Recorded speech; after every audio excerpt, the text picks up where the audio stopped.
Oke, baik. Selamat siang semuanya. Assalamualaikum warahmatullahi wabarakatuh. Waalaikumsalam warahmatullahi wabarakatuh. Selamat siang, Pak. Selamat siang, Pak. Siang, Pak. Ya, hari ini kita akan lanjutkan materi kita selanjutnya terkait dengan project time atau schedule management. Nah, sebelum saya masuk ke materi hari ini, saya ingin menginfokan ya bahwa kemungkinan kuis akan dilaksanakan di pekan depan. Namun sepertinya bukan di jam kelas ya, karena kita masih ada satu materi lagi terkait dengan cost management. Nah, kira-kira silahkan raise hand ya di sini, kira-kira yang berhalangan hadir kalau misalkan kuisnya dilaksanakan di hari Jumat malam sekitar pukul 6. Apakah ada yang berhalangan hadir? Pak, itu Jumat pekan depan ya, Pak? Iya, Jumat pekan depan, bukan pekan ini. Apa ada yang sesi kelasnya Jumat malam? Mungkin mengambil kelas eksternal? Pak, mau bertanya lagi, Pak. Itu kan dimulai dari jam 6. Itu benar-benar dimulai dari jam 6 sampai misalkan durasi waktunya 1 jam dan cuma bisa dikerjain jam segitu aja atau gimana, Pak? Kemungkinan seperti itu mekanismenya. Tapi untuk jam pastinya masih belum kami fikskan ya dari tim dosen. Jadi sekitar Jumat malam ya kalau saya tidak salah. Kira-kira ada space waktu 1 jam atau lebih lah nanti untuk mengerjakan kuisnya.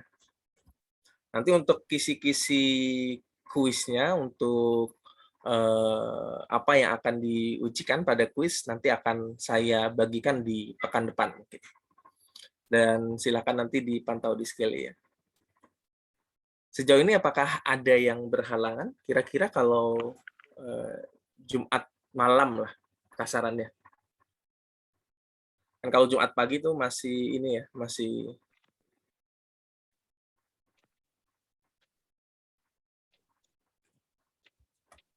sebentar ya.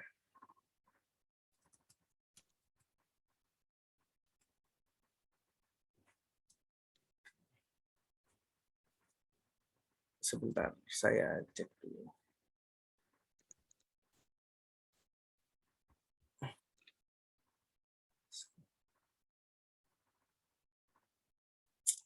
Kalau di BRP masih ini sih, harusnya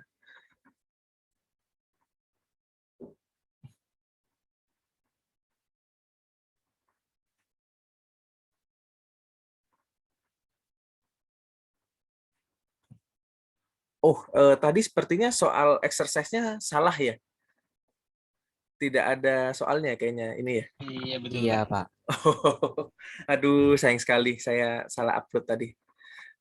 Cuman nggak apa-apa ya, untuk activity 6 kali ini silahkan nanti dikerjakan pasca kelas ya. Nanti saya akan berikan terlebih dahulu pengantar materinya. Sebentar, ini saya salah upload tadi. Oke, sebentar. Ya, intinya, berarti tapi kalian sudah ini kan, sudah melihat video dari Bu Ave ya, kalau tidak salah di ininya, kurang lebih materinya terkait itu sih hari ini. Sebentar. Oh iya, salah tadi saya. Oke, sebentar ya.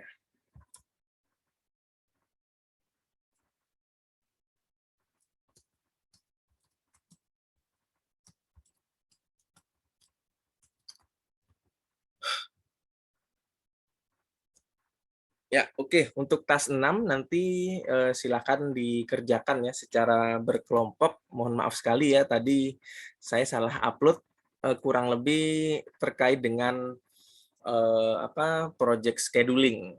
Kita membuat AOA network dan juga mengidentifikasi critical path ya.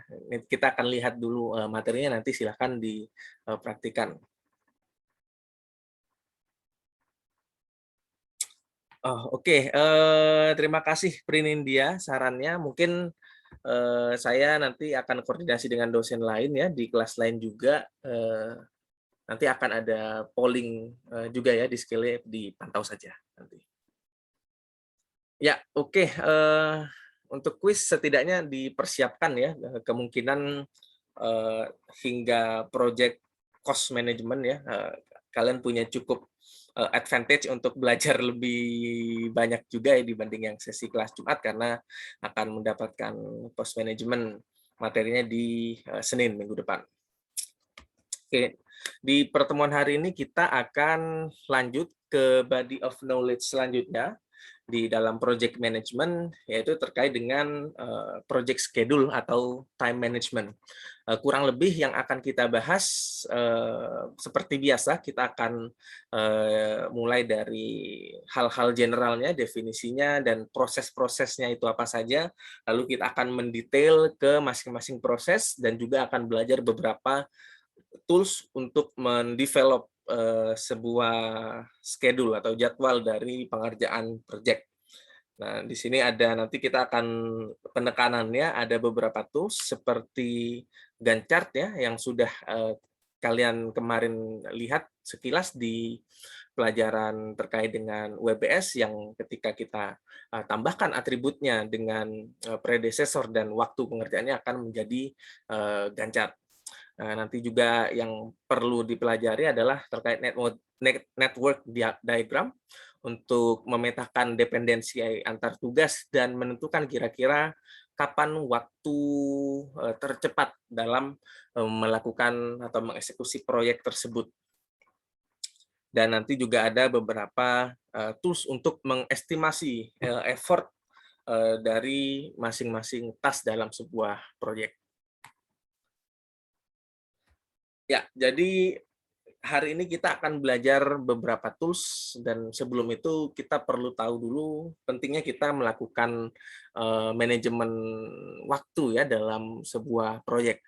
Jadi manajemen waktu itu sangat vital karena kalau kita kembalikan ke pertemuan kita yang pertama terkait dengan karakteristik kesuksesan proyek itu salah satunya adalah proyek kita deliver dalam waktu yang sesuai direncanakan di awal ya. Dan sayangnya memang pada kenyataannya tidak semua proyek itu bisa dengan mudah kita selesaikan tepat waktu. Nah, kebanyakan ada yang lambat beberapa hari atau bahkan ada yang molor sampai waktu yang cukup lama. Nah, di tujuan kita belajar project schedule management ini adalah mengoptimalkan dan mengantisipasi. Sehingga kalaupun nanti schedule dari proyeknya itu ada keterlambatan karena faktor yang kita tidak antisipasi di awal, nah setidaknya molornya itu tidak kelamaan. Ya, jadi kurang lebih nanti kita akan belajar beberapa proses ya untuk time management di dalam sebuah proyek. Itu ada beberapa aktivitas. Yang pertama yang paling umum adalah kita lakukan schedule management planning.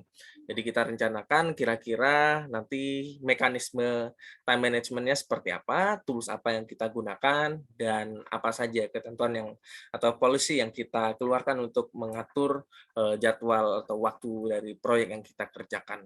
Nah ini biasanya juga ada di project planning ya, kalau kita tambahkan juga kita tambahkan terkait dengan secara umum schedule manajemennya akan seperti apa.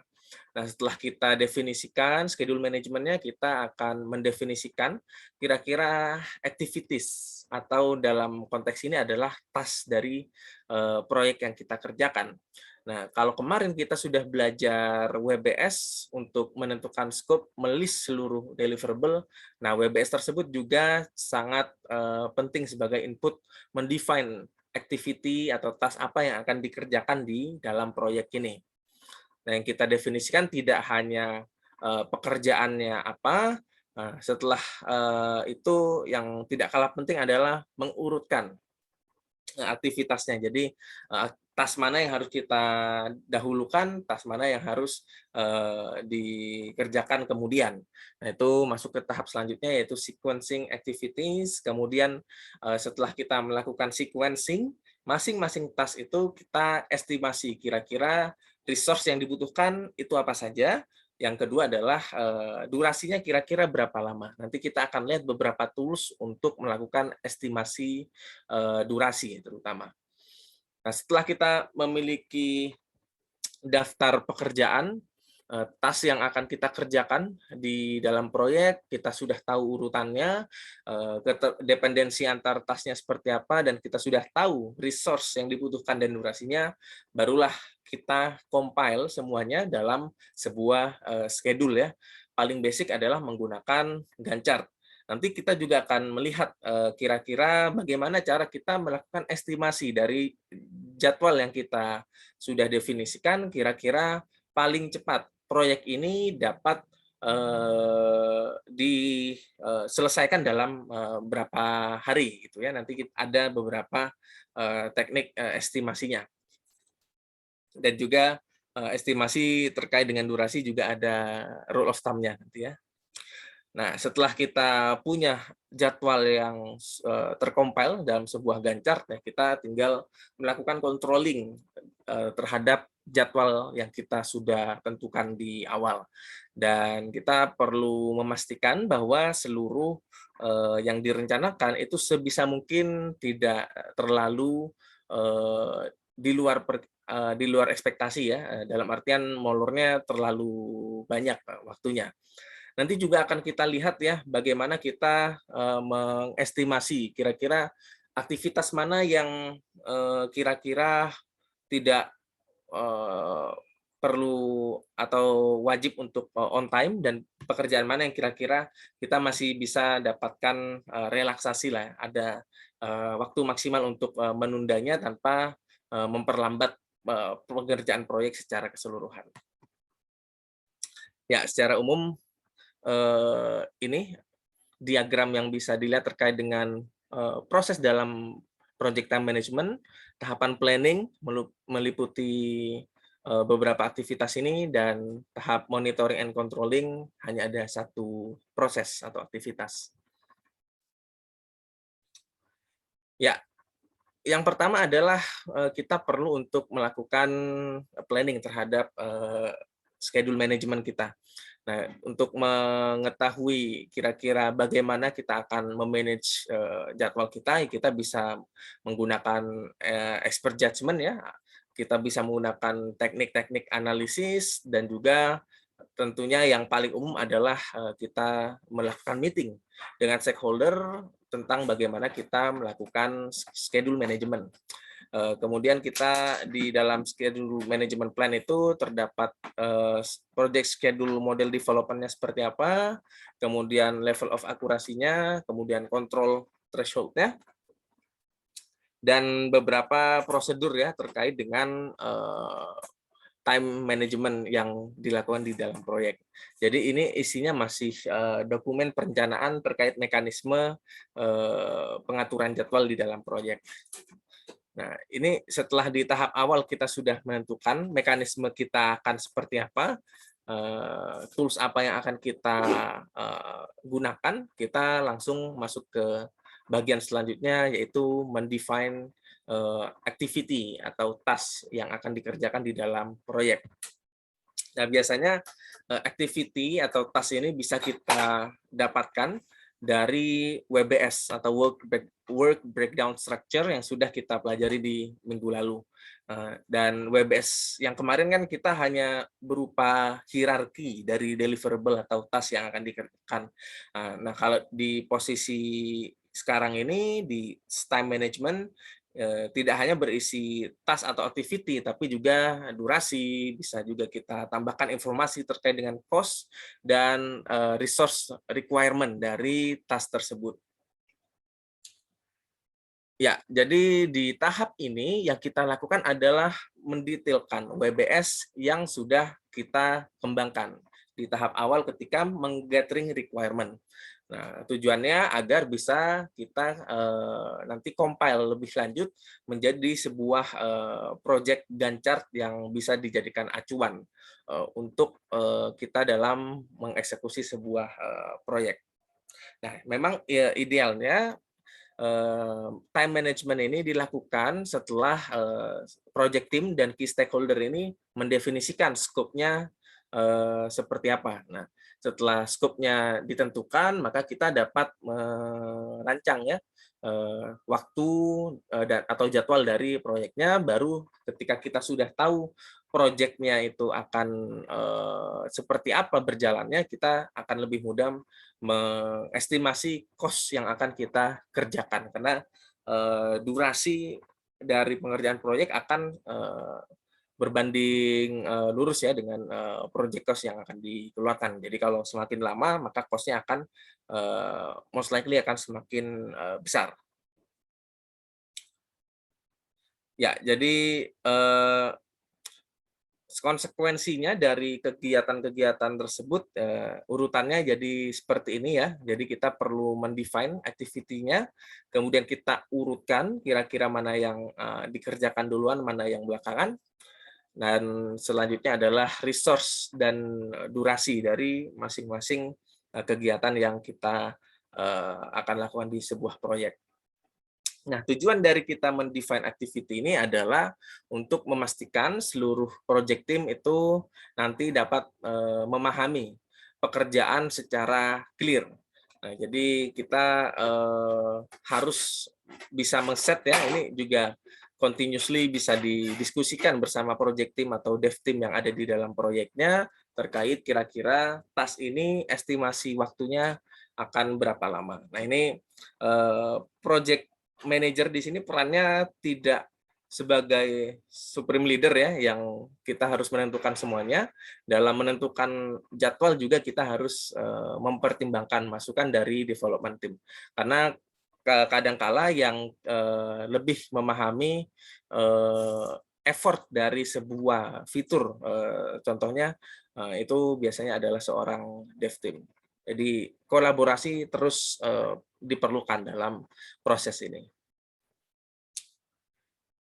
Ya, jadi yang kita keluarkan yang menjadi deliverable di sini adalah yang pertama adalah activity list. Jadi apa saja yang akan dikerjakan itu meliputi nama aktivitasnya, kita beri identifier untuk menganalisis lebih lanjut, dan brief description dari activity yang kita tuliskan. Dan di masing-masing activity itu harus didefinisikan juga atribut-atributnya. Atributnya apa saja kalau activity dalam project schedule management, itu ada beberapa. Yang pertama adalah predecessor atau aktivitas yang sebelumnya perlu dikerjakan terlebih dahulu, dan successors atau kegiatan yang akan dikerjakan setelah kegiatan tersebut selesai. Nah, nanti juga secara detail ada logical relationship-nya, jadi hubungan dependensi antar atribut itu ada beberapa jenis, kemudian resource requirement, constraint, tanggal kira-kira dibutuhkan kapan, dan asumsi-asumsi terkait dengan activity tertentu. Nah, kita juga dalam mengembangkan jadwal atau time management juga bisa membagi proyek kita dalam beberapa milestone. Nah, jadi milestone ini adalah significant event yang yang bisa menjadi penanda ya sebagai part dari sebuah proyek. Misalkan kita ingin membangun sebuah sistem informasi akademik ya. Yang pertama menjadi milestone adalah selesainya sistem untuk memasukkan nilai. Nah, itu salah satu milestone yang bisa kita tentukan. Intinya adalah akumulasi dari deliverable yang cukup signifikan untuk dijadikan sebuah tanda progres gitu ya. Milestone itu yang dimaksud dengan milestone. Ya, ini ada beberapa contoh studi kasus ya, bagaimana time management yang buruk itu adalah salah satu biang kegagalan dari sebuah proyek.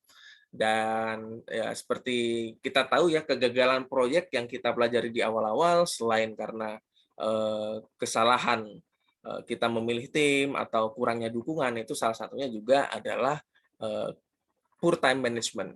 Jadi kalau seorang project manager ini tidak melakukan controlling dan manajemen waktu yang baik, itu sudah bisa dipastikan proyeknya akan berjalan tidak lancar dan akan selesai dalam jangka waktu yang lama. Nah, kita sudah memiliki list activity dan kita sudah mendetailkan seluruh atribut yang diperlukan untuk activity. Langkah selanjutnya yang dilakukan adalah kita perlu melakukan sequencing.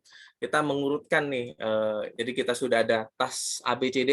Nah, kira-kira mana nih yang harus kita kerjakan terlebih dahulu? Apakah A dulu, kemudian ke B, kemudian ke C, linear semuanya, atau ada yang dikerjakan secara paralel. Itu juga adalah salah satu skill yang diperlukan oleh seorang project manager dalam memastikan proyeknya sukses.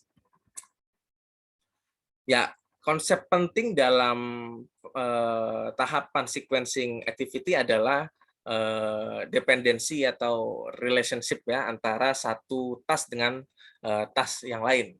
Nah, kita perlu mendefinisikan ya, menentukan dependensinya secara akurat sehingga nanti kita bisa mengestimasi kira-kira waktu tercepat dalam mengerjakan proyek ini adalah berapa lama. Nah, atau nanti kita menggunakan yang namanya critical path analysis. Jadi sangat penting bagi project manager selain mendetailkan pekerjaannya, juga menentukan pekerjaan mana yang harus dikerjakan terlebih dahulu agar lebih optimal. Nah, biasanya kita membagi atau melakukan sequencing itu berdasarkan atau mengacu pada beberapa dependensi. Ada beberapa dependensi di sini yang bisa kita lihat. Yang pertama adalah mandatory dependency. Jadi misalkan kita ada dua aktivitas gitu ya. Nah, mandatory dependency ini adalah kondisi ketika suatu pekerjaan itu tidak akan bisa kita eksekusi sebelum pekerjaan yang lainnya itu selesai gitu ya. Itu mandatory dependency. Nah, contohnya itu seperti apa ya? Contohnya kalau kita ingin melakukan proses planning ya, kita perlu memastikan dulu bahwa proyeknya ini sudah dapat persetujuan dari stakeholder, sudah ada sign off terhadap proyeknya. Ya, kita tidak mungkin memulai planning sebuah proyek secara detail tanpa adanya kick off project dari stakeholder terkait. Itu contohnya. Nah, ada yang discretionary, ini didefinisikan oleh tim ya. Ya biasanya ini cukup soft lah ya, tidak strict mandatory dependency, jadi tidak terlalu harus menunggu kegiatan sebelumnya untuk selesai. Ada juga dependensi yang terkait dengan external activity. Jadi misalkan ada keputusan, misalkan kita mengembangkan sistem yang terkait dengan keuangan dan kita sedang menunggu keputusan pemerintah tertentu terkait dengan domain keuangan. Nah, itu salah satu contoh external dependency. Ada juga internal dependency ya, ini yang berkaitan dengan internal proyek itu sendiri. Jadi itu beberapa definisi dependensinya. Nah, untuk memodelkan dependensi atau sequence, kita bisa menggunakan network diagram. Dalam hal ini ada yang namanya arrow diagramming method ya, atau ADM. Ada yang precedence diagramming method ya. In short ya, ini bisa dilihat ya perbedaan keduanya. Yang paling jelas adalah kalau ADM ini bentuknya nodes yang ada, setiap aktivitinya ada di masing-masing edge-nya. Saya asumsikan kalian sudah memahami konsep node dan edge-nya ya. Jadi ada sebuah node mengarah ke node yang lain, ada arahnya, dan di edge tersebut adalah kita definisikan sebagai aktivitasnya beserta durasinya biasanya. Sementara kalau PDM Activity-nya itu bukan ada di dalam sebuah edge, tapi direpresentasikan dalam sebuah box. Gitu. Nah, dan activity-nya ada di rows ya, atau di edge-nya. Kalau rows di PDM ini melambangkan relationship antara kedua aktivitas tersebut.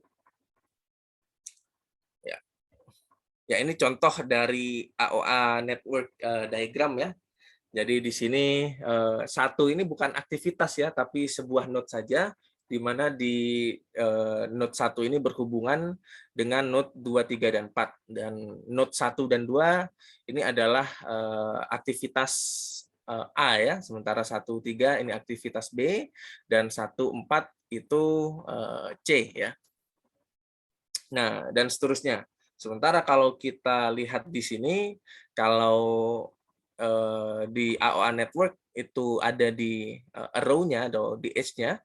Kalau di PDM si kegiatannya ada di box-nya. Biasanya di box-nya ini ada keterangan durasinya paling tidak ya, berapa hari akan dikerjakan, dan resource-nya kalau misalkan kita buatnya versi lengkap. Namun kalau kita lihat ya di contoh nanti kurang lebih ada nggak ya di sini? Kalau kita lihat di contoh yang di video lecture sebelumnya, biasanya PDM juga disingkat menggunakan A sama dengan berapa hari aja untuk mempermudah penghitungan biasanya nantinya. Ya, ini adalah proses kita meng-create AOA diagram gitu ya. Ya, biasanya kita seluruh activity ini kita mulai dari node 1 dan kita nanti definisikan gitu ya, kira-kira di node ini akan berhubungan dengan node yang mana lagi gitu ya. Ya, contohnya mungkin harusnya ini ya bisa lebih sini. Sebentar saya cari contoh di sini tidak ada contoh dari AOA yang ini ya. Misalkan seperti ini gitu ya. Mungkin tunggu saya lihat dari tasnya saja ya. Sebentar. Harusnya ada di skill tahun lalu.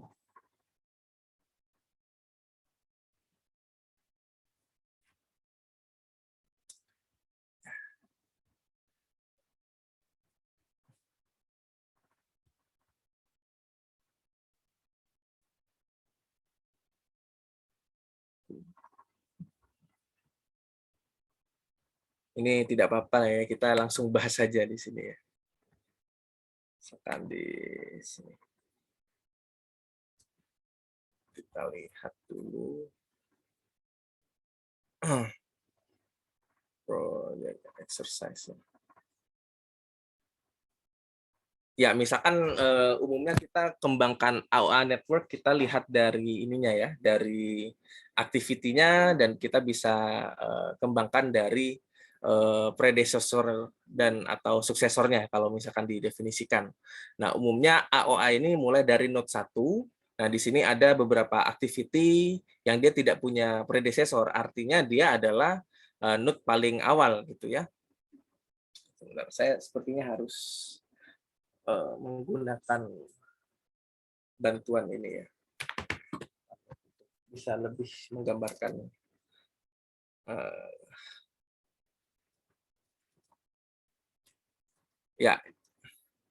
Ya, jadi kita memiliki sebentar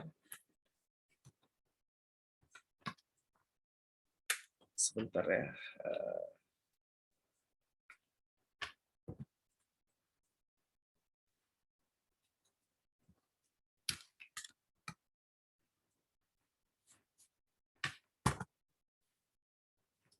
Ya, kalau ada di sini ya, biasanya AOA itu mulai dari node yang pertama ya. Jadi node pertama kita di sini ada berapa node sih yang tidak memiliki predecessor ya, ada 2. Berarti kurang lebih nanti akan node 2, akan ada node 2 dan node 3.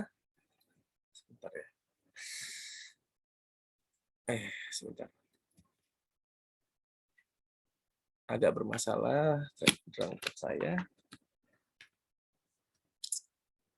Sebentar ya, ada cukup berkendala saya.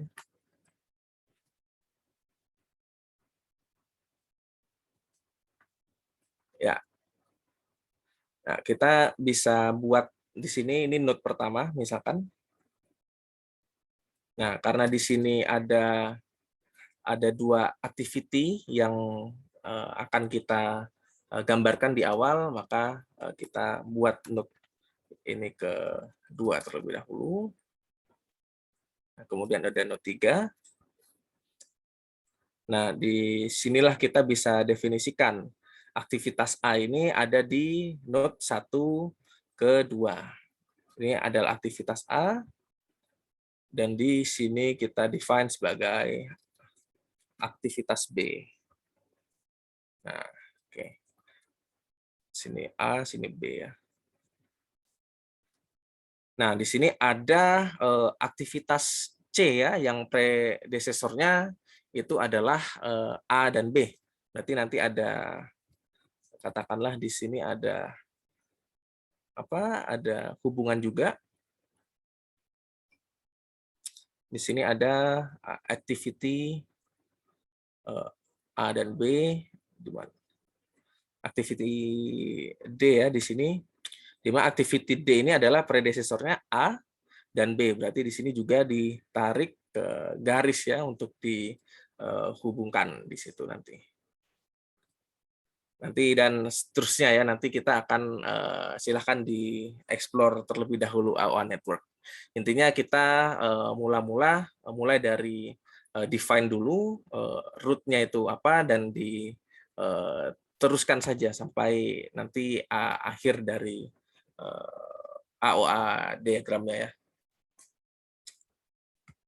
Ya, silakan Lela. Pak, saya ingin bertanya tentang tas minggu ini yang untuk membuat diagram PDM itu, dia ada initial note sama final note itu maksudnya gimana ya Pak? Soalnya Ya, tangkap saya yang kalau PDM itu yang dia cuma kotak-kotak, sedangkan yang AOA itu dia baru ada note-nya gitu. oke, ya. Jadi kalau seperti itu kita bisa konversi dulu ya. Misalkan kita lihat contoh soalnya. Ya, misalkan di sini ya, sebagian aja mungkin kita kerjakan. Nah, ini bisa kita buat dulu AOA-nya, baru kita konversi ke PDM. Paling primitif sih seperti itu ya. Jadi misalkan di sini ada node 1, kemudian ada, misalkan kita kerjakan sampai sampai E saja ya. Ada node 2. Itu ya, ada node 2. Nah, ini ada hubungan activity A ya, berarti ini hubungan 1 ke 2, ini A. Kemudian ada hubungan 1 ke node 3. Ya. Nah, ini 1 ke node 3 seperti ini. Kemudian ada node 1 ke 4 gitu ya. Nah, 1 ke 4. Ini taruh sini aja gitu berarti. Nah, kita bisa definisikan dulu secara manual. Ini aktivitas A, ini aktivitas B, ini aktivitas yang C. Bisa seperti itu. Nah, kita mungkin bisa lanjutkan dulu ya. Ini ada node aktivitas D, di mana ada hubungan antara 2 ke 3. Gitu. 2 ke 3 ini aktivitas D. Kemudian di sini ada aktivitas dari node 2 ke 5. Node 2 ke 5. Kemudian ada aktivitas 3 ke 4 ya berarti ini. 3 ke 4 ini aktivitas F gitu ya. Nah, ini sebagian saja mungkin ya. Nah, di sini bagaimana cara kita sebentar. Ini E. Nah, kalau kita sudah punya AOA seperti ini, nah kita bisa mengidentifikasi dulu relationship antar tasnya gitu ya. Berarti di sini yang bisa kita definisikan sebenarnya adalah di sini ada A ke E, kita tulis dulu AE di sini. Kemudian ada B ke node 3, lanjutannya kemana nih? Ada yang ke F, berarti ada relationship B ke F. Di sini tadi A juga ada lanjutannya yang ke D. Nah, nanti apa nih yang belum kita identifikasi? BF dan C. C ini anggap saja masih single gitu ya. Nah, kita kan sudah mendapatkan beberapa relationship seperti ini ya. Nah, maka kita bisa tinggal membuat beberapa kotak ya yang isinya AB huruf A, sebentar ke besaran. Kemudian ada E, kemudian ada D, kemudian ada B, kemudian ada F. Nah, C mungkin kita tidak usah tulis saja ya, karena dia anggap saja node atau kotak sendiri yang belum punya relationship, nanti dilanjutkan saja. Nah, di sini kita tinggal menarik garis saja nih, misalkan AE ya kita tarik saja A ke E. Ini sudah jadi PDM yang ekuivalen dengan ini. Kemudian ada AD dan juga nanti ada BF. Nah, ini hasil konversinya siapa tadi yang bertanya. Jadi kita modelkan terlebih dahulu, ada node apa saja, aktivitasnya ada apa saja. Nah, nanti ini diperoleh dari mana? Ya kita lihat saja, misalkan ini input ke node 2, si A ini. Nah, kita identifikasi output dari si A ini kemana saja. Apakah ke sini juga ada kan? Berarti ini aktivitas apa? Ada aktivitas 2 ke 5 adalah aktivitas E. Nah, maka ini berarti kita bisa interpretasikan bahwa ada hubungan tas A ke E. Nah, 2 ini node 2 juga ada output aktivitas D ke node 3. Nah, berarti kita bisa bisa kita representasikan sebagai hubungan A ke D. Nah, ini juga demikian, B ke F juga ada. Ini juga sebenarnya ada input ke node 3 dan output ke node 4 sebagai DF ya. Ini sebenarnya juga ada bisa kita modelkan juga seperti ini. DF ya, seperti ini juga. Bagaimana? Apakah cukup jelas atau masih membingungkan? Iya, Pak, sudah cukup jelas. Terima kasih. Ya. Ya, jadi kurang lebih seperti itu yang akan mungkin ada di UTS ya. Biasanya soal-soalnya terkait time management adalah bagaimana kita membuat AOA atau PDM dan menghitung critical path biasanya. Oke, silahkan. Tadi ada yang raise hand. Cuma nanya dikit doang sih Pak, kalau misalkan itu kan ada waktu pengerjaannya itu berarti taruh di atas huruf A gitu ya? Untuk Ya, yang bisa. itu. Ya, PDM tuh PDM. in short bisa buat seperti ini ya. A sama dengan 3, B sama dengan 4, dan seterusnya. Tapi kalau kita mau buat PDM yang lengkap, itu kita bisa definisikan tidak hanya A sama dengan 3 ya, tapi bisa seperti ini. Jadi ada start-nya, ada finish-nya, dan ada resource-nya. Nah, tapi kalau untuk kepentingan kita melakukan estimasi, misalkan kita ingin mengetahui critical path, cukup kita menggambarkannya itu dengan angka yang singkat seperti ini. Jadi seperti itu ya. Ya, jadi dari konsep ini silakan nanti diulangi kembali bagaimana kita memodelkan hubungan, misalkan ada AE gitu ya, ada kegiatan E yang perlu predesesor si A. Nah, itu seperti ini menggambarkannya gitu ya. Mungkin kalau kalian ingin menghitung critical path gitu ya, akan lebih intuitif kalau membuat dalam versi PDM sih. Kalau buat saya sih akan lebih mudah ya, karena kita langsung aja straightforward nanti mengidentifikasi hubungannya apa saja, jalurnya apa saja, dan langsung kita menghitung masing-masing task yang ada di jalur tersebut, penjumlahan waktunya atau durasinya seperti apa. Oke, jadi seperti itu. Kalau kita membuat AOA ya tentunya kita mulai dari node 1 dulu ya. Mulai dari node 1, kemudian kita modelkan Nah, kira-kira kalau ini bisa berbagai cara sih, semudah kalian aja gitu. Berarti kalau misalkan AB di sini ada sendiri, nah otomatis ini kita coba bahas yang pertama ya. Ini kalau misalkan ada AB seperti itu, ya kita buat node awal pasti 1 ya. Kita buat yang A dulu. Nah, kita A punya seperti ini. Kemudian A ini berhubungan dengan si C gitu ya. Dengan berarti ada hubungan AC, berarti 2 ini juga kita masukkan ke node lain. Ini anggap saja kita punya 3 di sini. Ini kita definisikan sebagai B.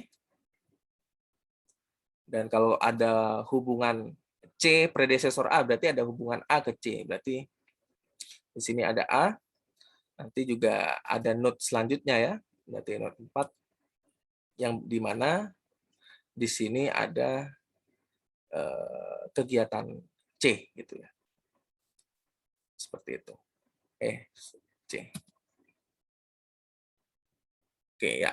Dan seterusnya nanti silakan dilanjutkan saja. Oke, itu salah satu tools untuk kita melakukan diagramming. Mungkin saya sendiri lebih prefer PDM ya, karena lebih straightforward ya, kita melihat langsung kegiatannya apa dan hubungannya dengan aktivitas mana. Kalau ini kan kita masih banyak yang kita interpretasikan ya berdasarkan notes-nya, tapi kalau kalian prefer AOA juga dipersilahkan sih. Ya, dan kalau di bentuk dependensi itu ada beberapa, ada yang finish to start ya, jadi task B tidak akan dilaksanakan sebelum A selesai. Nah, kalau ada juga yang start to start, jadi task B itu tidak akan dilaksanakan kecuali task A-nya itu sudah dimulai juga.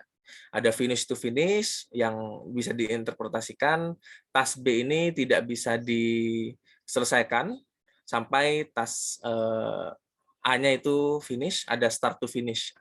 Yang berarti task B ini tidak dapat diselesaikan sampai si A-nya itu dimulai ya. Dan AOA itu hanya kelemahannya adalah dia hanya merepresentasikan task dependensi finish to start saja. Nah, sementara kalau PDM itu much more flexible dibanding AOA. Nah, itu kita melakukan sequencing ya, kita tetapkan mana yang akan jalan terlebih dahulu dengan beberapa network diagram seperti AOA dan PDM. Nah, selanjutnya tentu kan kalau di sini kita sudah langsung mendefinisikan ya, kira-kira A aktivitasnya ini berapa hari. Nah, sebelum kita mendapatkan angka 3 ini, kita sebenarnya perlu melaksanakan proses estimasi terlebih dahulu.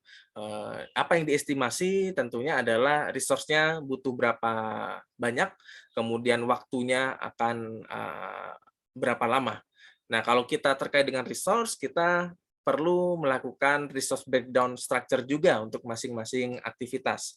Nah, contoh dari resource breakdown structure, ya kurang lebih list biasa seperti ini aja sebenarnya ya, untuk memastikan kita mengidentifikasi semua resource yang dibutuhkan dalam sebuah project. Nah, kita bisa bikin resource breakdown structure seperti itu. Nah, selain resource ya kita mengestimasi kira-kira durasinya lama apa. Jadi actual time, amount of time untuk mengerjakan activity dari activity tertentu maksud saya. Ada juga effort ya, ini berapa work days atau hours yang sebenarnya diperlukan untuk menyelesaikan task tertentu. Dan effort tidak selalu sama dengan durasi ya.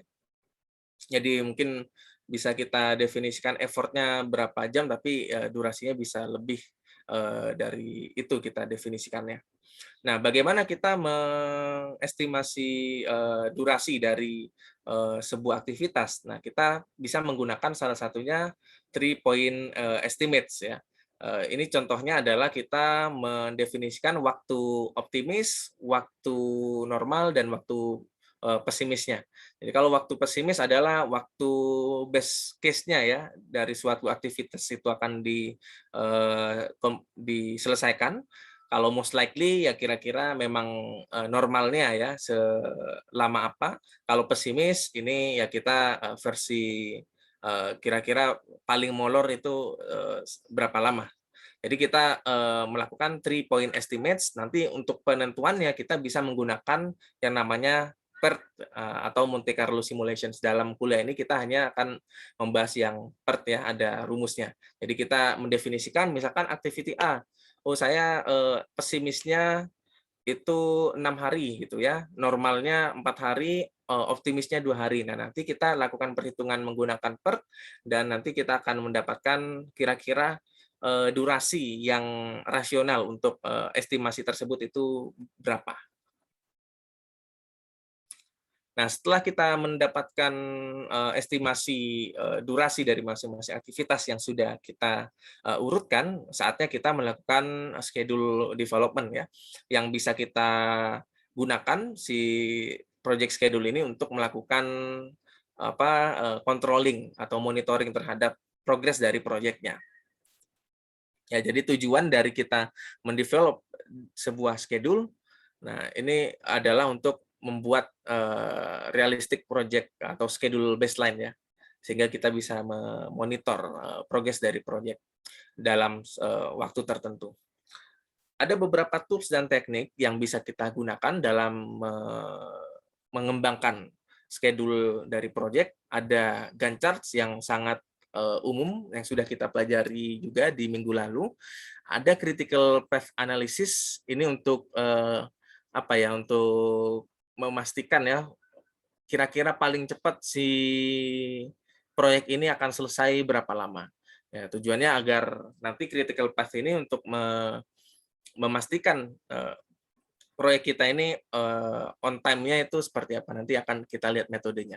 Nah, kalau misalkan kita handling situasi di mana resource-nya terbatas, kita bisa menggunakan critical chain scheduling ya, yang intinya nanti kita menambahkan buffer dari proyeknya. Jadi misalkan proyek sebenarnya deadline-nya itu 15 hari. Jadi kita adakan buffer 2 hari sebelum deadline, itu memastikan kegiatan sebelumnya itu sudah selesai 2 hari sebelum deadline-nya, sehingga buffernya itu nanti bisa kita gunakan kalau misalkan harus molor dalam pengerjaan proyeknya.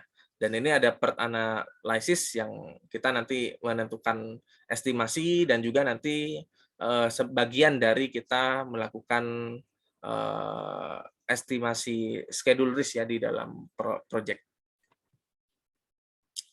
Ya, ini Gantt chart yang sudah kalian cukup familiar ya harusnya di minggu lalu. Jadi yang ada di dalam Gantt chart itu ada task name-nya apa, kemudian waktunya pengerjaan dari masing-masing task itu berapa lama, nanti disimulasikan per harinya, dan juga berlanjutan. Misalkan A itu suksesornya adalah D, nanti ada arah yang menunjukkan bahwa kegiatan A ini akan dilanjutkan dengan pengerjaan kegiatan D di hari apa. Nah, untuk mengembangkan ya, kita misalkan kita mulai dari name-nya dulu, kita punya A, B, C, D, E, F, gini ya. Nah, di sini kita bisa tentukan harinya terlebih dahulu. Kita random saja. Nah, di sini kita tentukan predecessor-nya. Misalkan aktivitas B ini harus dimulai dengan A terlebih dahulu ya. Kita definisikan. Di sini kalau pakai Project Libre yang open source, kita definisikan ID atau number row dari aktivitas predecessor-nya dalam hal ini. Kalau A berarti 1, kalau C ini harus dimulai misalkan dari 2, dan ini harus dimulai dari 2 dan 3 misalkan. E ini harus dimulai aktivitas D, dan seterusnya. Nah, nanti kita akan lihat hasilnya akan seperti ini. Nah, kurang lebih secara praktis yang perlu didefinisikan ini sih kalau membuat Gantt chart. Jadi kita mulai startnya di tanggal berapa, nanti umumnya kita akan disesuaikan lah ya, berdasarkan durasi yang kita tentukan di sini dan predesesornya. Ya, kita bisa menambahkan milestone juga ya untuk menotis sebuah progres besar dari proyeknya. Kita misalkan dalam satu proyek besar itu kita bagi menjadi beberapa milestone, ya kita bisa menambahkan milestone ya di dalam Gantt chart kita. Ya contohnya seperti ini ya, ada biasanya lambangnya diamond, cuman saya belum tahu kalau di software yang tadi tuh bikinnya kayak gimana ya, nanti di explore saja. Ya, jadi milestone itu adalah important events ya atau accomplishment di dalam project. Misalkan kita dalam membuat sistem akademik itu ada beberapa modul penting gitu ya, misalkan modul student, modul dosen, atau modul staff. Nah, kita bisa membuat masing-masing keberhasilan kita mendeliver masing-masing modul itu sebagai satu milestone. Dan satu milestone itu harus mengikuti best practice SMART kriteria, jadi harus spesifik, measurable, assignable, realistic, dan time frame. Ya, jadi contohnya misalkan di tanggal sekian kita sudah dapat menyelesaikan modul ABC yang dikerjakan oleh berapa orang gitu. Itu bisa kita jadikan sebuah contoh dari milestone. Ya, Gantt chart ini bisa kita gunakan untuk tracking dari antara rencana yang dilakukan dengan actual execution-nya. Jadi kalau kita mengkombinasikan antara Gantt chart yang planning dan Gantt chart yang real execution, itu kita namakan sebagai tracking Gantt chart ya. Jadi ada plan dates-nya seperti apa, kemudian actual-nya seperti apa, nanti kita akan compare kira-kira milestone mana yang terlewati atau yang tidak on track gitu ya. Itu kita menggunakan yang namanya tracking Gantt chart. Ini beberapa ini beberapa best practice ya yang detailnya bisa kalian baca di buku PMBOK. Nah, di metode selanjutnya yaitu adalah metode critical path. Nah, jadi critical path ini adalah intinya adalah series of activities yang nantinya menunjukkan ya kira-kira proyek ini paling cepat itu dapat diselesaikan dalam berapa lama gitu ya. Nah, biasanya critical path ini ditunjukkan atau kita bisa dapat informasi terkait dengan earliest time ini justru dari longest path yang ada di dalam sebuah PDM atau AOA ya yang kita definisikan. Dan nanti kita akan mengenal yang namanya slack or float ya, yang mana ini adalah waktu toleransi untuk menunda pekerjaan yang tidak mempengaruhi proses atau waktu pengerjaan secara keseluruhan. Nanti akan kita lihat juga. Ya, ini contohnya ya, kalau misalkan kita mengkalkulasi critical path, jadi di sini ada beberapa jalur ya, hingga di node yang terakhir, kalau kita pakai AOA, ya kita langkah pertama setelah kita memiliki AOA ini adalah mengidentifikasi seluruh path yang ada. Nah, di sini ada path beberapa, ada ADHJ, ada BE, kemudian HJ, dan seterusnya. Ada BFJ, ada juga CGIJ. Gitu. Nah, dari masing-masing path yang kita identifikasi di sini, kita hitung berapa panjang dari masing-masing path-nya. Misalkan ADHJ, ya kita jumlahkan durasi antara kegiatan A, kegiatan D, kegiatan H, dan kegiatan J. Nah, di sini kita lihat bahwa panjangnya adalah 14 hari. Nah, sementara BEHJ ini panjangnya 16 hari dan seterusnya. Nah, di sini dari keterangan ini kita bisa lihat bahwa path yang paling panjang itu adalah BEHJ dengan durasi 16 hari. Nah, dengan demikian bisa kita simpulkan bahwa path BEHJ ini sebagai sebuah critical path.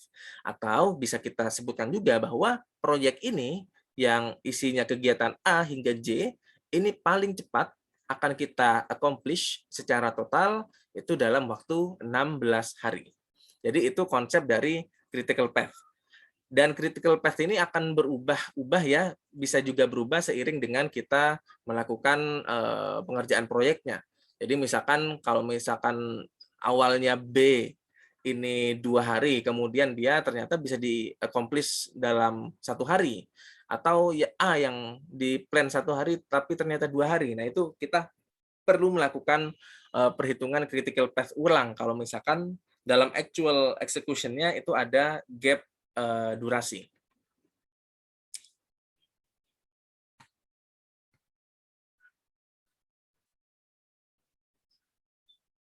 Ya, dan seperti yang saya bilang, critical path bisa berubah dan critical path ini bisa lebih dari satu gitu ya. Jadi sangat dimungkinkan kalau misalkan di sini tidak ada path BEHJ, maka si critical path-nya adalah ADHJ dan CGIJ.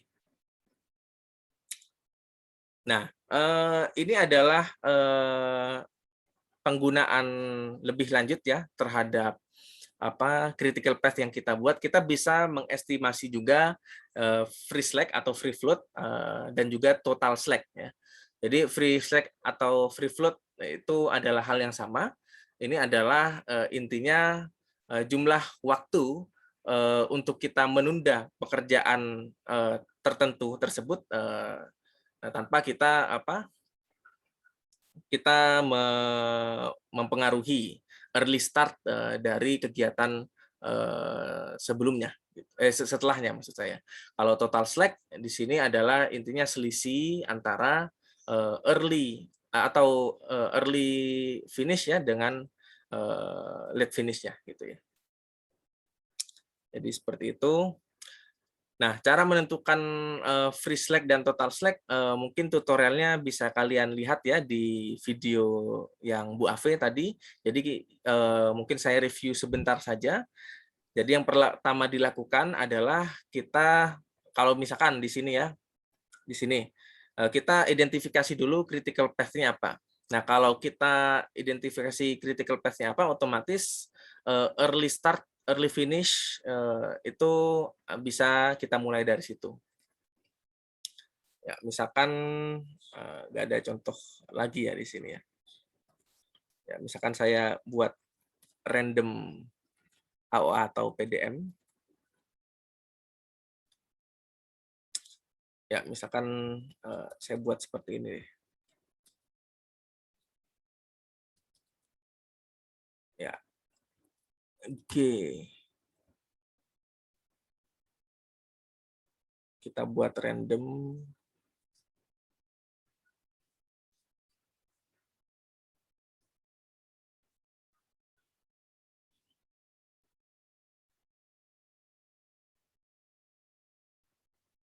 Kita buat random saja. D sama dengan 2. G sama dengan 3. F sama dengan 2 deh.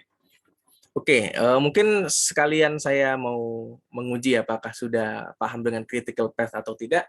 Nah, kira-kira critical path dari contoh PDM ini path yang mana dan berapa lama? Coba dianalisis terlebih dahulu.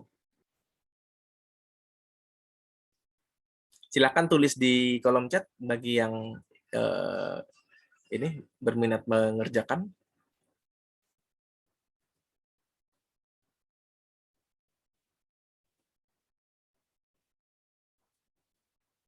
Ya, ini saya juga belum menghitung sih ya.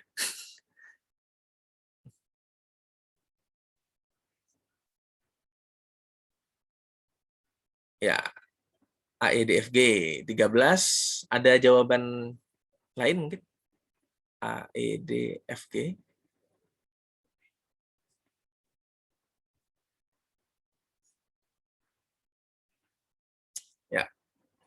Oke, oke.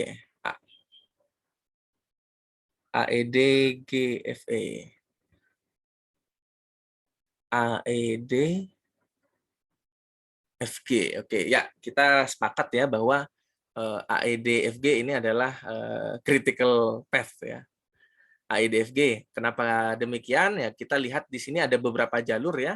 AED FG ini jalur yang pertama, kemudian ada jalur AEDG, kemudian ada jalur kalau masih kita mulai dari A, ini ada ADG dan seterusnya ya, ada BFG dan seterusnya. Nah, di sini kita bisa lihat bahwa path terpanjang adalah AEDFG. Nah, implementasi dari menghitung free slack dan free float gitu ya, kita mulai dulu dari si critical path-nya ya, kita tandain terlebih dahulu. Nah, kita mulai tentu membuat yang namanya early start-nya ya. Jadi waktu paling awal yang bisa kita gunakan untuk memulai suatu pekerjaan. Dalam hal ini, kalau A ini adalah kegiatan pertama, tentu dari hari ke-0 dan berakhir paling cepat itu di hari ketiga. Nah, begitu juga kita fokus dulu ke critical path-nya. Di sini ada hari ketiga, dia mulai, dan dia kemudian ada di hari ke-6. Kemudian kita lanjutkan. Di sini ada hari ke-6 dan berakhir di hari ke-8. Nah, di sini kita tambahkan lagi.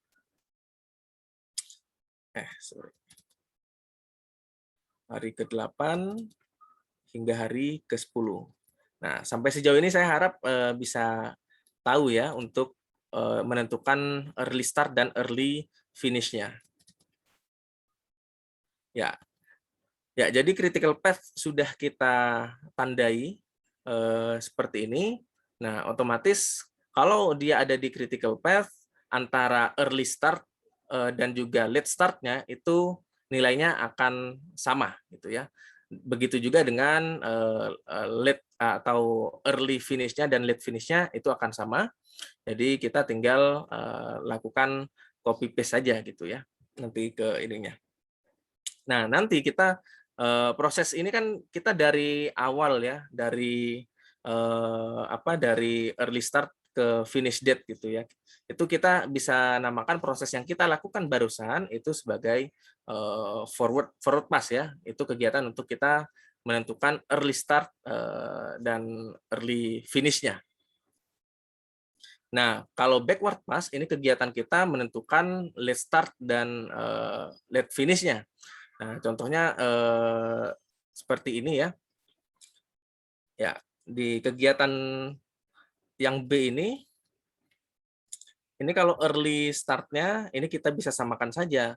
Jadi waktu paling cepat kita memulainya adalah di hari ke-0 dan paling cepat kita di hari ke-4, jadi 0 ke 4. Bagaimana dengan late finish-nya?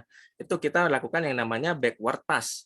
Nah, apa itu backward pass ya? Kita lihat dari activity-activity yang setelahnya ya, untuk menentukan late finish dan late start-nya. Nah, dalam hal ini, si B ini berhubungan dengan kegiatan F, di mana kegiatan F ini late start-nya dan late finish-nya adalah 8 dan 10. Nah, otomatis untuk menentukan late finish dari kegiatan B, ini kita tinggal menggunakan hasil dari late start dari kegiatan F. Ya, jadi kita langsung di sini, dan kita bisa lihat bahwa early atau late start-nya kita langsung saja kurangi 8 ini dengan durasinya, yaitu 4. Nah, dari sini bisa kita lihat ya, proses kita untuk menentukan early start dan early finish-nya itu dinamakan forward pass, sementara menentukan late finish dan late start-nya itu yang dinamakan backward pass. Kenapa backward ya? Karena kita menderive perhitungan itu dari aktivitas yang ada di depannya, baru kita runut ke belakang. Jadi itu perbedaannya ya. Nah, kalau free slack ini tadi sudah dijelaskan ya. Free slack itu adalah selisih antara si early finish-nya dan juga si early start setelahnya gitu ya. Jadi misalkan kalau di critical path slack dan float-nya itu pasti 0. Apa maksudnya kalau slack dan float-nya 0? Artinya aktivitas tersebut tidak ada toleransi penundaan, wajib dia harus dikerjakan saat itu juga. Kalau ada penundaan tentu akan berpengaruh pada jadwal penyelesaian proyeknya. Nah, kalau di sini kita bisa lihat bahwa ada selisih 4/8 gitu ya. Artinya total atau free slack-nya itu adalah 4, berarti ya 8 kurangi 4. Sementara total slack kita dapatkan dari selisih antara si early finish-nya dan late finish-nya. Jadi di sini baik total slack dan free slack-nya itu sama-sama 4, artinya ketika kita menunda pekerjaan si B ini selama 4 hari itu masih oke dan tidak mempengaruhi keberlangsungan atau mulainya dari si aktivitas F ini. Jadi itu yang dimaksud free slack dan total slack. Ya, ini contoh detailnya nanti silakan divisualisasikan saja menggunakan PDM atau AOA.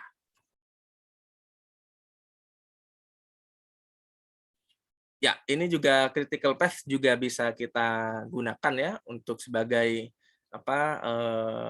bahan untuk menganalisis kira-kira bagaimana cara kita memperpendek jadwal dari proyeknya. Dan untuk memperpendek ya kita bisa lakukan aktivitas menjadi paralel atau menambah resource yang dibutuhkan untuk mengerjakan task tersebut secara paralel gitu. Oke, ada pertanyaan. Untuk perhitungan hari, itu 7 hari termasuk weekend atau hari kerja, itu tergantung dari kesepakatan dari proyeknya itu sendiri gitu ya. Jadi ada memang proyek yang dia menganggap bekerja itu full selama ya 7 hari dalam seminggu, ada yang dia menggunakan weekday saja. Itu disesuaikan saja ya. Nanti juga kalau di Microsoft Project itu juga bisa kita tentukan kok untuk jadwalnya. Jadi itu tergantung sekali Evan untuk penentuan harinya.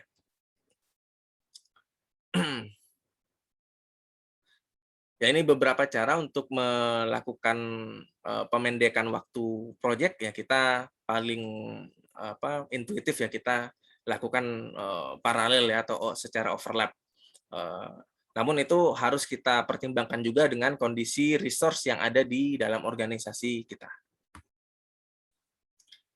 Ya, dan mengupdate critical path ini cukup penting. Nah, ini juga dapat kita gunakan untuk melakukan negosiasi terkait waktu proyek ya terhadap proyek sponsor. Nah, kalau misalkan kita mencatat critical path dan continuously mengupdate-nya, kita memiliki dasar. Misalkan si proyek ini molor berapa hari, nah kita bisa men-trace kira-kira kendalanya ada di kegiatan apa. Sehingga kalau ketika komunikasinya terbuka, maka akan dipahami lebih baik oleh stakeholder atau project sponsor. Ya. Dan sekali lagi critical path ini dapat berubah-ubah ketika ada gap antara yang direncanakan dan yang dieksekusi di lapangan. Ya, ini critical change scheduling ini metode untuk kita melakukan penjadwalan kalau resource kita sedikit. Prinsip utamanya intinya di sini adalah paling utama adalah minimize multitasking ya. Jadi kalau misalkan asumsinya adalah kalau misalkan resource kita sedikit, kita lakukan multitasking maka tidak akan seproduktif kalau kita tanpa multitasking gitu ya. Karena semakin banyak multitasking gitu ya, semakin orang itu mengerjakan banyak hal dalam satu waktu, itu juga gak akan optimal. Contohnya ya seperti ini gitu ya.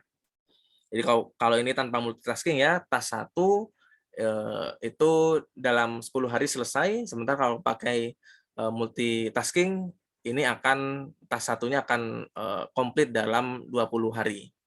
Task 2-nya di 25 hari, walaupun akhirnya task-nya ini sama-sama berakhir di 30 hari, ya namun kalau misalkan task 1 ini perlunya secepat mungkin, tentu multitasking akan terlihat bedanya dan kerugiannya kalau kita multitasking. Dan di critical chain, intinya kita adalah menempatkan beberapa komponen ya. Yang pertama adalah project buffer dan feeding buffer. Di sini ada project buffer, misalkan di deadline proyeknya itu ada 15 hari, nah kita harus menyediakan 2 hari misalkan sebagai project buffer. Nah, sehingga seluruh kegiatan proyek itu diharapkan sudah selesai H-2 dari deadline-nya. Nah, project buffer ini bisa kita gunakan kalau misalkan kita antisipasi ya, ada keterlambatan di satu kegiatan dan seterusnya. Nah, kalau feeding buffer ini adalah buffer yang kita tambahkan sebelum kita mengerjakan task di dalam critical path. Ini juga sama prinsipnya untuk memitigasi gitu ya. Proyek kita ini terlambat delivery-nya. Nah, intinya kita memastikan kita mempunyai buffer untuk memfasilitasi disrupsi yang akan terjadi di dalam pengerjaan proyek kita. Ya, ini adalah perhitungan PERT ya, biasanya digunakan untuk mengestimasi durasi proyek. Rumusnya kurang lebih seperti ini. Jadi untuk mendapatkan weight average-nya, kita tambahkan optimist time-nya, kemudian 4 kali waktu normalnya, kemudian kita tambahkan dengan pessimist time-nya. Jadi misalkan kita ada suatu activity, dan kita optimisnya itu 2 hari, kemudian normalnya itu adalah 4 hari gitu ya, dan pesimisnya adalah 6 hari, ya kita tinggal hitung saja menggunakan per weight average ini. Nantinya kita akan memperoleh kira-kira estimasi yang wajar dari sebuah kegiatan itu berapa lama. Ya, mungkin di sini bertanya-tanya gitu ya, apakah penjadwalan tersebut masih relevan kalau kita gunakan Agile? Ya, somehow juga masih relevan ya, kita menggunakan Gantt chart itu juga penting. Bedanya mungkin kita membreakdown-nya dalam beberapa sprint saja. Dan perbedaannya adalah mungkin di Agile memang ada waktu khusus yang kita alokasikan untuk memprioritaskan mendapatkan respon atau masukan dari customer.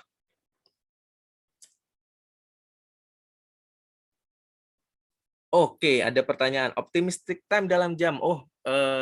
Tidak harus ya, tidak harus dalam jam, bisa saja dalam beberapa hari, dalam satuan minggu. Itu tergantung dari konteks penjadwalan yang kalian gunakan. Umumnya sih paling umum digunakan satuan hari ya, karena kan ya dalam membuat fitur di software tentunya akan lebih menurut saya sih akan lebih aman kalau kita satuannya hari, bukan jam ya, karena cukup agak pressure gitu, kecuali memang itu adalah proyek yang sangat short term dan kita memang bekerja dalam satuan jam di beberapa waktu tersebut.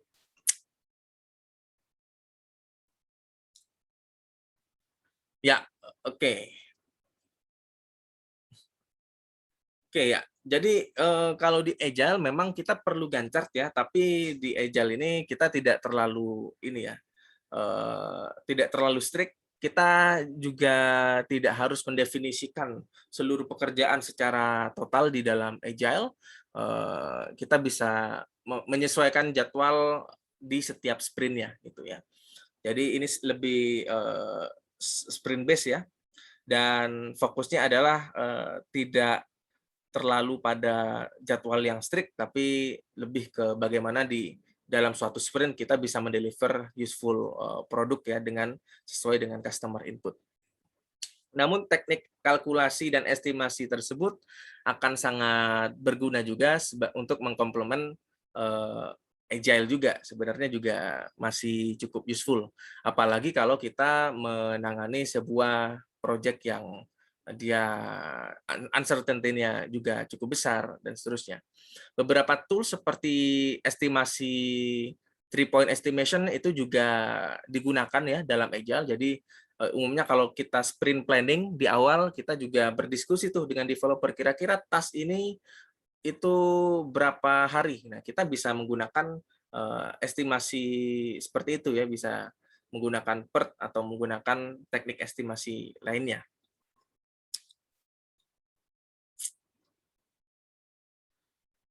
Ya, ini adalah tahapan terakhir ya di dalam time management adalah kontrol the schedule. Goals-nya adalah kita memantau status dari jadwalnya apakah on track atau dia sudah ada indikasi akan ngaret, itu kita bisa melakukan kontrol. Yang bisa kita gunakan untuk kontrol itu bisa dalam bentuk progress report, kemudian change control system dari schedule-nya kita juga definisikan, dan kita bisa menggunakan software-software untuk memantau pekerjaan dari sebuah tim. Waspada juga seperti yang di ini ya, yang kita pelajari di PPM, jangan sampai saking kita terlalu posesif terhadap tim kita ya, kita jadi micromanage, jadi terlalu mengurusi detail yang terlalu detail untuk pekerjaan tim member kita. Nah, kalau kita terlalu micromanage seperti itu, umumnya si developer atau si tim member kita itu akan tidak happy ya dengan kondisi tersebut. Nah, nanti juga kita untuk melakukan evaluasi bisa menggunakan tools di performance management yang akan kita pelajari di chapter ke-7. Kita juga bisa gunakan float or slack yang kita pelajari tadi untuk memastikan apakah misalkan ada keterlambatan itu masih acceptable atau tidak. Ya, yang perlu kita lakukan dalam melakukan kontrol jadwal ya, kita harus fleksibel, kita memiliki beberapa plan, tidak hanya strict pada satu plan saja, harus ada contingency plan-nya juga. Dan kita jangan ini ya, jangan yang ini juga penting ya, walaupun ini agak klise tapi sangat penting untuk memastikan moral dari timnya itu tetap dalam kondisi positif.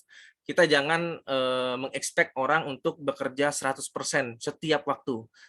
Masing-masing dari tim member kita adalah manusia gitu ya, yang punya limit dan punya batas energinya. Jadi kalau misalkan si tim kita itu ada yang kira-kira underperform, kita jangan langsung blaming, tapi kita justru secara proaktif offer help, dan kita menanyakan kira-kira kendalanya apa dan apa yang bisa kita lakukan sebagai PM untuk membantu si tim member kita ini bekerja dengan lebih baik.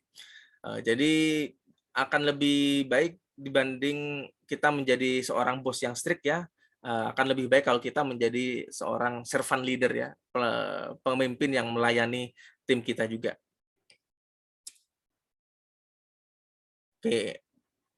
Oke ya, dan yang terakhir sarannya adalah kita harus mengkomunikasikan secara clear dan jujur kalau misalkan ada kendala. Baik itu kita mengeskalasikan secara vertikal ke project sponsor ataupun horizontal kepada tim member. Kalau misalkan ada kendala, kita langsung ungkapkan saja. Jangan ditunda-tunda, nanti akan mempengaruhi sisa proyeknya justru. Oke, dan kita perlu untuk tadi belum sempat saya singgung ya, kita harus melakukan reality check ya.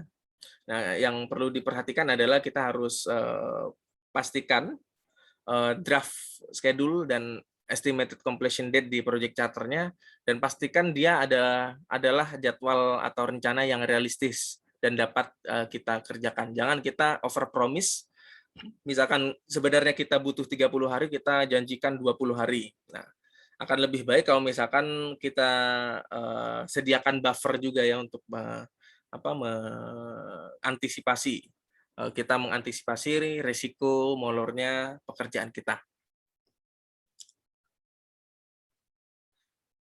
Ya, lagi-lagi tools tidak menjadi yang paling utama.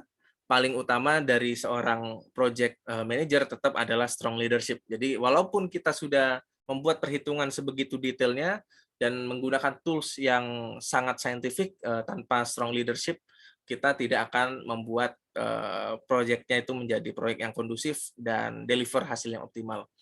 Oleh karena itu, leadership seperti apa yang perlu ditunjukkan oleh seorang PM, utamanya dalam memastikan proyek berjalan sesuai dengan keinginan, terutama terkait waktunya. Yang pertama adalah kita harus memberdayakan ya.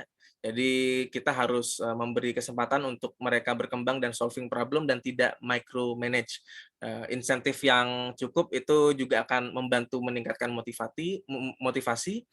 Sebagai PM kita juga walaupun harus dengan pendekatan yang humanis, kita perlu encourage kedisiplinan dan keterbukaan untuk melakukan komunikasi atau negosiasi terkait dengan apapun yang ada di proyek kita. Ya, dan kita juga bisa menggunakan software ya untuk melakukan time management. Kita bisa gunakan Trello, kita bisa gunakan Microsoft Project untuk membuat Gantt dan kita memantau Gantt-nya, dan banyak sekali software yang bisa kita gunakan ya untuk menghandle tujuan tersebut.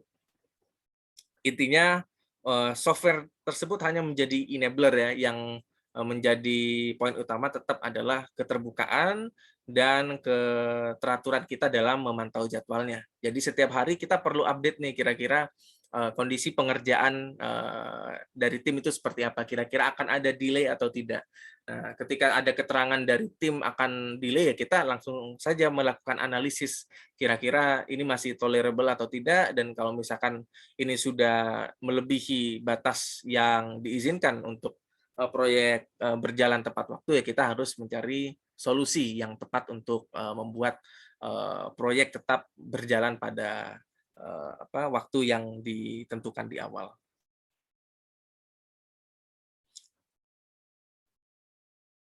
Oke, ini beberapa referensi global ya tentang pentingnya kita mengalign business goals dan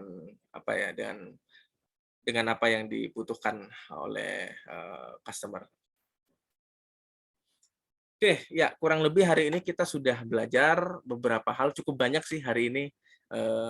Mungkin ini ya, ada beberapa yang mungkin saya terlalu cepat, ini saya mohon maaf ya hari ini karena cukup banyak materinya, tapi nanti silakan saya akan upload kembali video pembelajaran sesi hari ini dan silakan diulangi kembali, terutama terkait dengan bagaimana kita melakukan atau menggunakan tools-tools untuk melakukan analisis seperti AOA network, PDM, atau membuat Gantt chart itu seperti apa, dan melakukan analisis critical path itu seperti apa, menghitung free float dan total float itu seperti apa, itu nanti silakan dicoba kembali.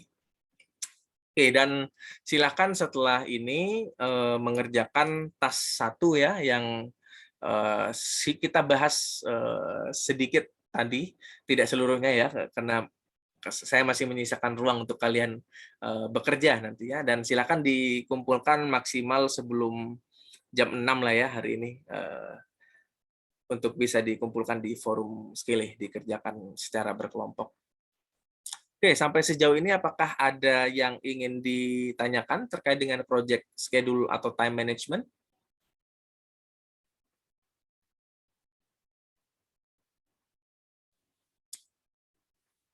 Oke, silahkan berlatih ya untuk penggunaan tools seperti ini tadi.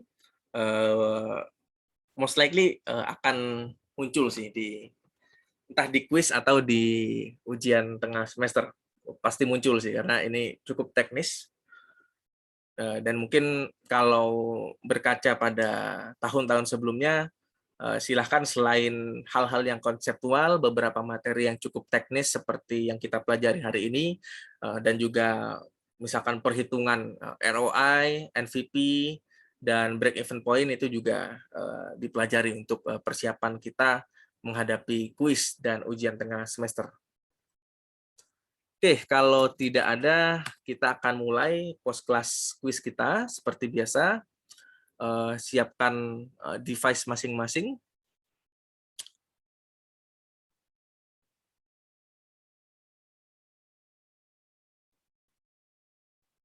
Oke.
Oke, hari ini kita ada 37 mahasiswa, berarti kurang 10 lagi nih.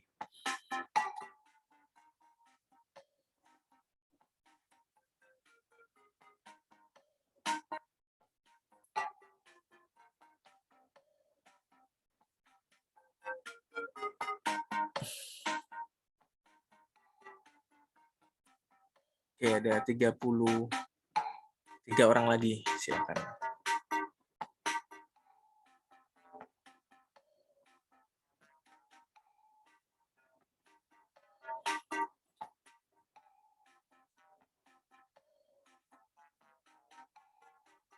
Oke.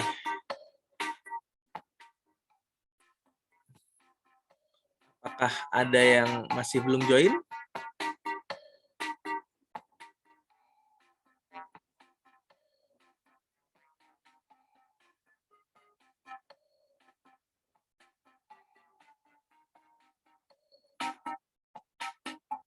Oke, silakan saya tunggu 1 menit lagi ya.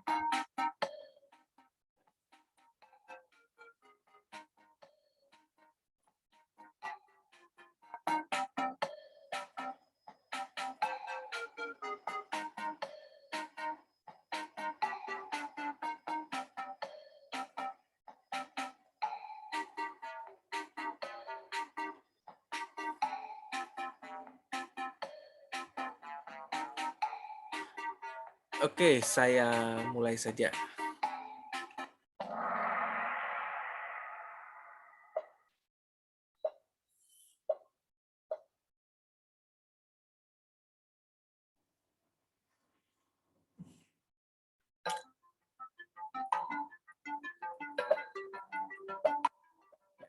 Ini sudah kita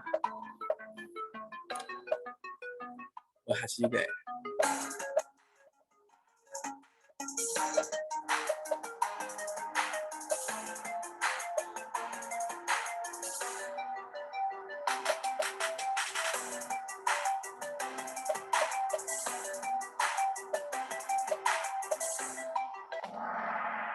Oke.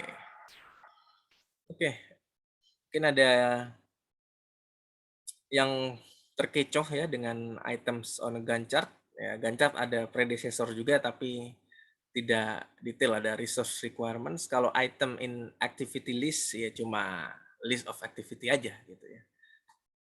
Kalau detailnya ada di activity attributes. Oke.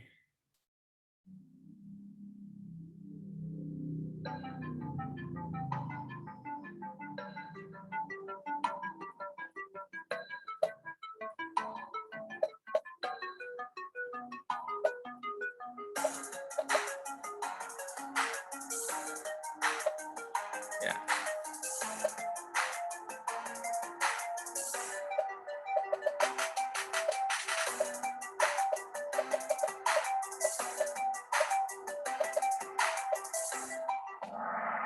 Oke, mandatory ya.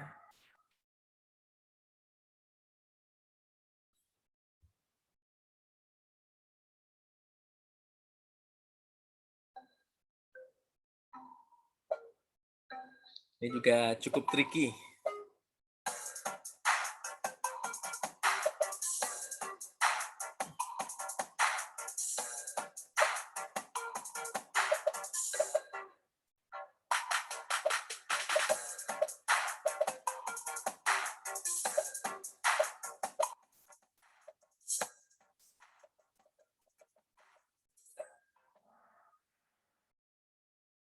Oke. Ya, jadi kata kuncinya di sini adalah planned and actual ya. Kalau Gantt chart ini hanya yang plan saja.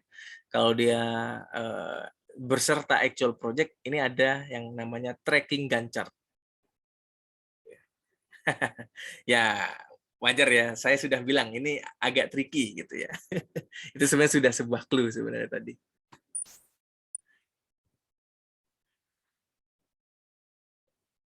Ya, kata kuncinya kita lihat kata kuncinya nanti ya.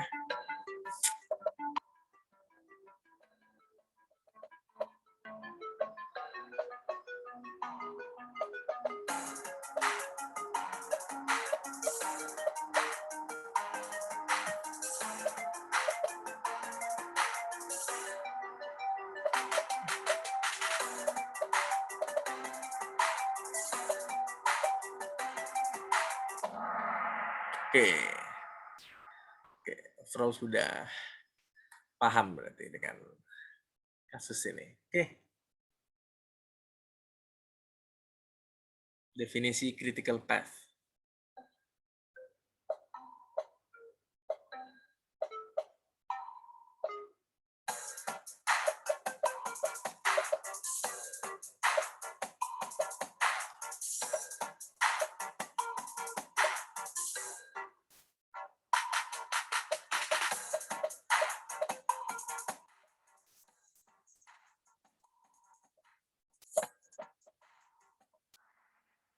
Oh, cukup berimbang ya. Ya.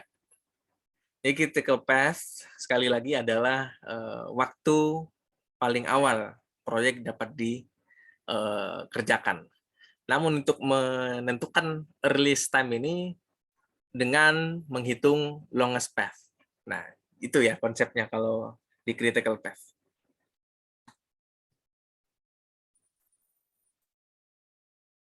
Oke, terakhir. Forward pass yang tadi dilakukan.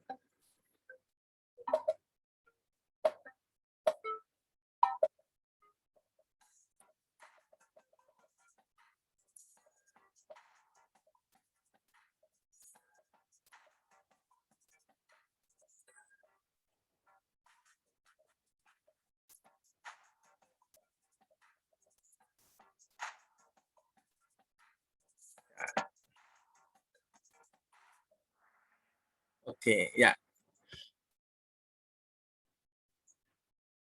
Kalau let's start dan let's finish, kita menggunakan backward pass. Oke, saya rasa cukup ya untuk kegiatan belajar kita hari ini. Silakan saya tunggu hingga pukul 6 sore untuk pengerjaan tas minggu ke-6. Oke, mungkin cukup dari saya. Semoga apa yang saya sampaikan bermanfaat untuk kalian semua. Tetap jaga kesehatan dan selamat sore semuanya. Assalamualaikum warahmatullahi wabarakatuh. Terima kasih, Pak. Terima kasih, Kak.